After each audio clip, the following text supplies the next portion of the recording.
Hey guys, what's up? How's it going? We are That Horror Couple. I'm Kayla Kaylin Har, and I'm Robbie Rob to the James. and today we're doing something a little bit different. Oh. We are going to be recapping American Horror Story. It's back, yo. Yes, double feature.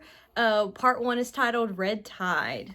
Yeah, I thought this is pretty insane. Yeah. It was a hell of a comeback, I thought. Yes. Dude, like the character, everything from about these 2 episodes. It was like a double feature we got. Yes, it was. We got the first 2 episodes on the same night at the same time, so we were super pumped about that. Dude, there's people popping black pills. There's vampires in the street, and Kevin McAllister is a male prostitute. I'm telling you, it's more than just paint cans he's throwing in your face this time. You know what I'm saying? You know. Ah! That horror couple. Oh yeah, That horror couple. it's us. That horror couple. That horror couple. And they talk about horror. Like and subscribe. So episode 1 opens up. Cape Fear. It looks like a lot like The Shining. Actually, the way it opens up, we have a family driving down a highway. They're actually passing a bunch of roadkill. I got like a small town vibe though. Yeah, From this location. yeah. They're passing a bunch of roadkill. It's actually the Gardner family, which is Harry, Doris, and their daughter Alma. And they're going to Provincetown. Because Harry is a writer and he's trying to write a new TV pilot. Totally Jack Torrance. Yes. Like he needs to be like isolated so he can write. Yes. But then he's like, "Damn it, Wendy."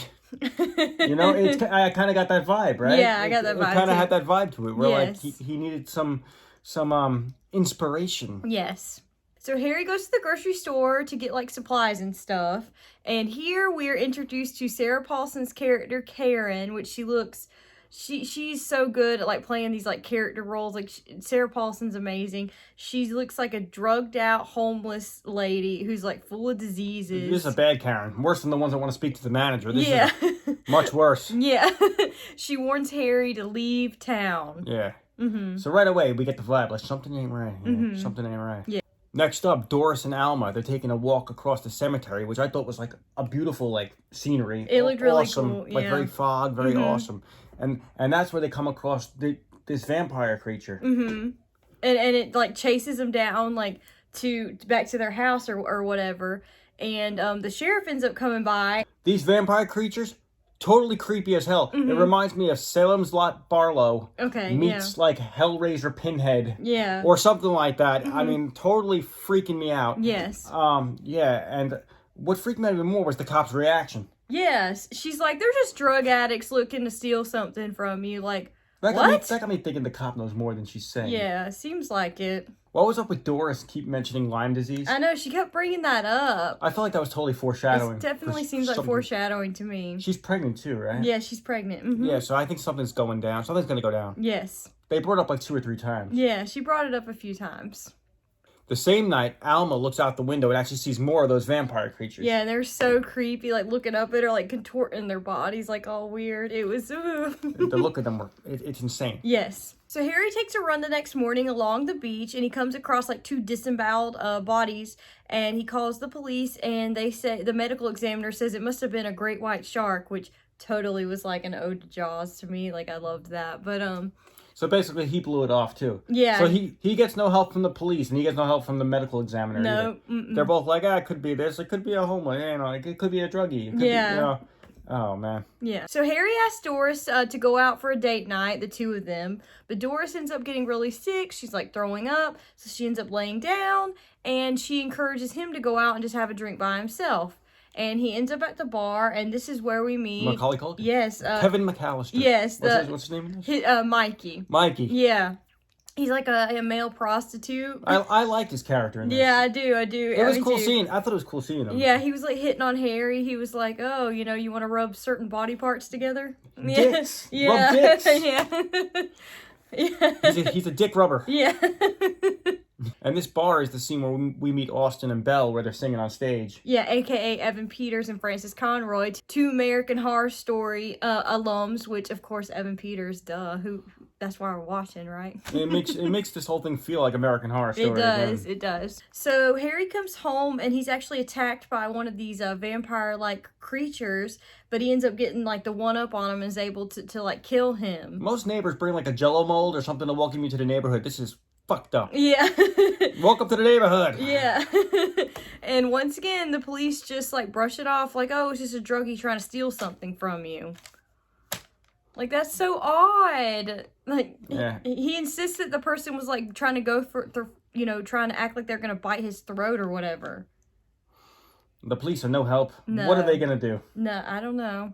And then we're taken to the next scene where it's Mikey and Belle in bed, and she's actually sucking his blood, and that totally tells us, oh, these are straight up vampires here we're dealing with. Mm-hmm. And then we see the Gardner family, and they actually decide to leave town like first thing in the morning because of what happened. I'd relocate. Yeah. This guy's got fucking a story to tell for his new book, though. Yeah. I mean, I seriously, write a book, dude. Yeah. We see Karen actually holding a sack of something crying, which obviously we know that's a baby. And she's handing the baby to Belle for to sacrifice or whatever. And we learn that Karen does this for Belle so that Belle will like protect her from the other vampires in town. Yeah, and there's something going on with the red lights on the porches. Yeah. It's like a symbol to like leave that house alone, maybe. Yeah, it's all. Yeah, I noticed that too. There's a lot of red lighting within the episode, and then the actual houses with the light bulbs outside turn red at certain points. So I'm really curious as to what that symbolizes. So we see the Gardners about to leave town, and Harry gets a call from Austin, who Austin actually offers him a solution to his writer's block. So Harry goes over to Austin's house, and Austin shows him the little black pills.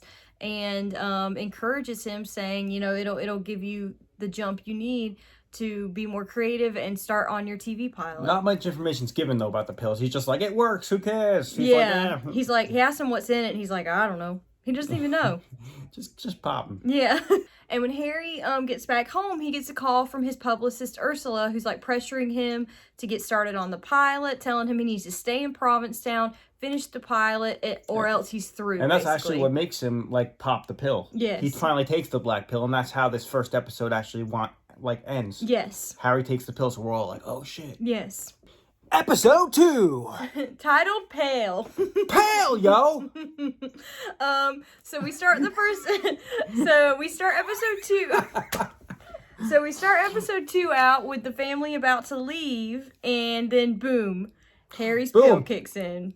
Yeah, he's like, never mind, moving, I'm writing, bitch. Yeah, runs back in the house with the laptop and starts typing away. That's what I mean. That's why this whole thing gave me like Shining Jack Torrance vibes. I felt like he was writing all work, no play makes Jack a dull boy or something. Yeah. The way he was writing, he's like... Yeah, that's what it seemed like, for sure. It was totally Shining. Tell me that wasn't a shadow of The It gives Shining. me Shining vibes. It gives so, me, like, Stephen King vibes. It was so Shining to me. It was for sure. And Alma ends up, she had actually saw her dad take the pill.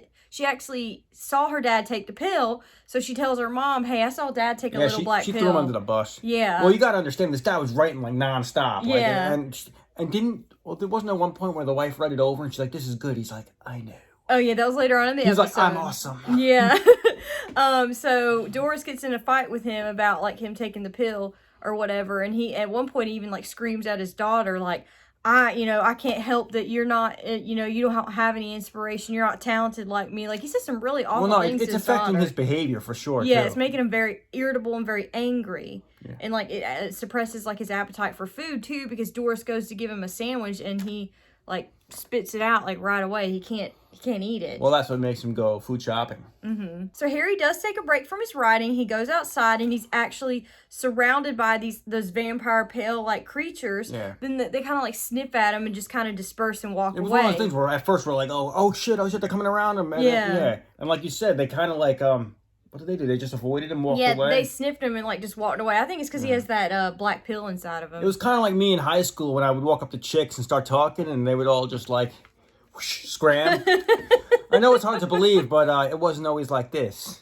You know what I mean? Oh my god. I wasn't always as cool as I am now, Oh, Kaylee. okay. This came later.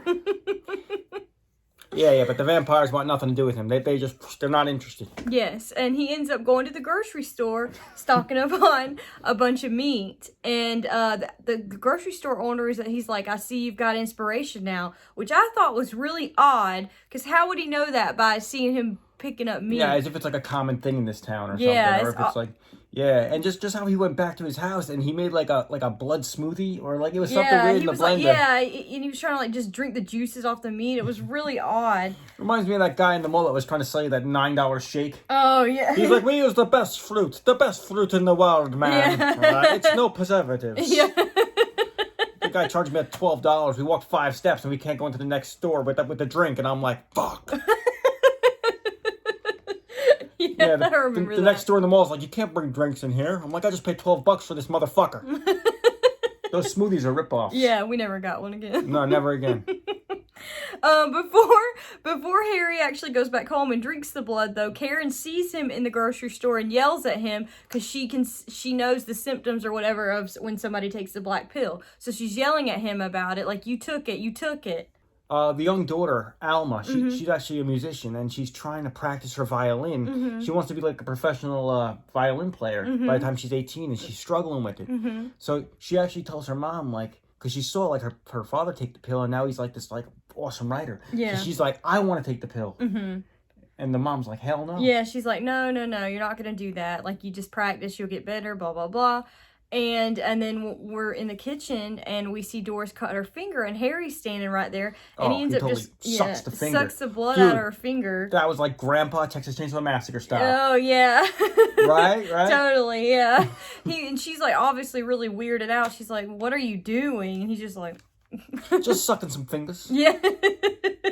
Then he goes back to Austin's house and he asks what the hell is going on with the pill. And Austin actually starts explaining to him. Yes. He explains that when a person has talent and they take the pill, it brings all that creativity and talent out of you and makes you pretty much famous in whatever, But if you don't have talent, you become one of those creatures. Yeah. That's why they have those people like lurking around town that look like vampires. So if we took the pill, we'd be fine because we're professional YouTubers. Sure, Rob. We got the talent. Okay. Right? So, Alston also explains that when you take the pill, it takes a lot of minerals out of the person's blood, so that's why they have to replenish them by drinking another person's blood. Yeah, and right around this time is when Harry finds out that his project got the green light and he got a deal with Netflix. Yes. So he's like, fuck, man, I'm going to be the next Stranger Things. I'm going to be the next Cobra Kai. Yeah. Him and Doris are super excited because they're going to be rich, basically. Yeah. Like Cobra Kai, Rich. Yes. Hell yeah. That's a good show. Yeah. Am I right? Yes. And then, so Harry goes back to Austin's house, and Belle and Austin are there, and they explain to him that they're going to take him out to do a feeding. If he wants to continue to take the pills, he's going to have to feed on human blood. They have to step it up now. He's like, you can't just be making these blood smoothies. He's like, we got to feast on like actual human beings. Yeah, so they explained that they usually find people they're not allowed to feed on people in Provincetown. So they go out, like they look on Craigslist and they find like somebody who's selling a bunch of weird different items, and they recognize that person as being like a drug gear, like a lowlife. Yeah, well, what was the rules? The rules were always go after people like that and always keep your gloves on. Always keep your gloves on, yes. Yeah, like O.J. Simpson style. Yeah. And he was innocent though. Oh, okay. Totally different story. So while this is going on, we actually cut to Mikey and Karen. Mikey's letting Karen stay at his like little shack he's got.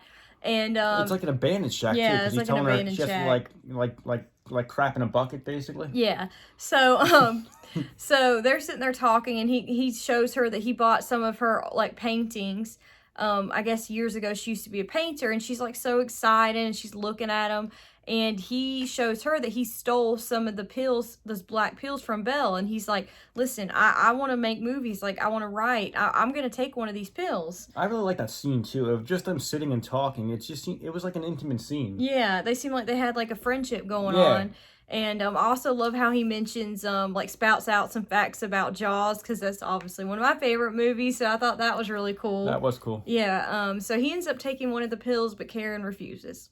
So now Harry's actually feeding on human blood now for the first time, and we actually recognized who they attacked, the actor anyway. Yes. He's the kid from Rob Zombie's Halloween. So right away I Yes. was like, oh shit. That was really cool to see him in there. We're like, we know you. He's like grown now. You realize how old that film is. I was Yeah. Yeah.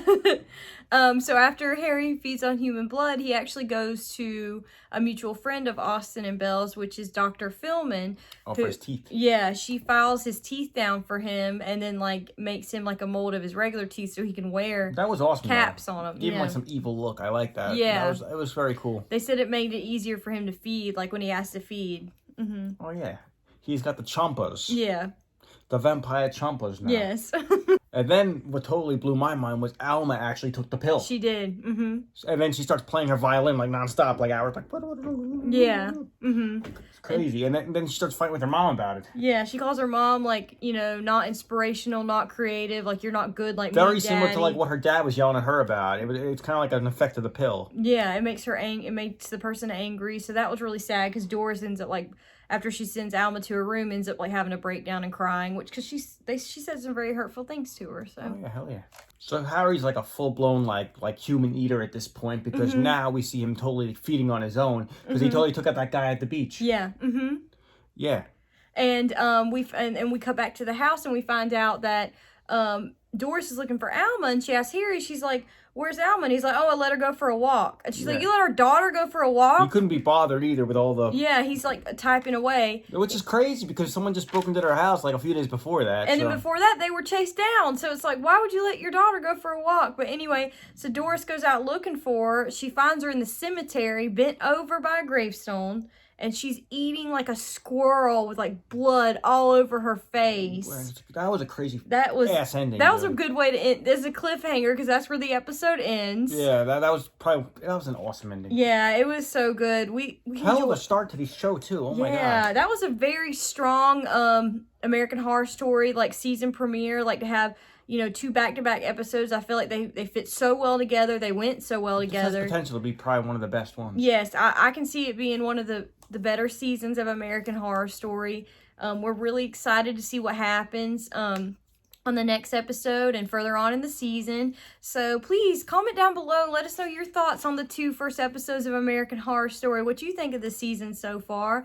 Like this video, hit the bell, subscribe to our channel for more awesome horror content. Hey Harry, and how's reviews. how's that writing stuff going? How's the writing career going? He's like, oh, I'm eating people, drinking blood, fighting with my whole family, but I got to deal with Netflix. Yeah. So. Yep. It's not all bad. Yeah. Once again, I'm Kaylin Hart, and I'm Rob James. And we'll see you guys next time. Thank you for watching. Do not take that black pill.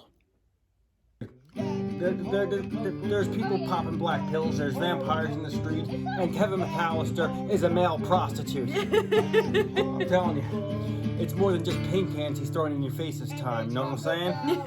You know.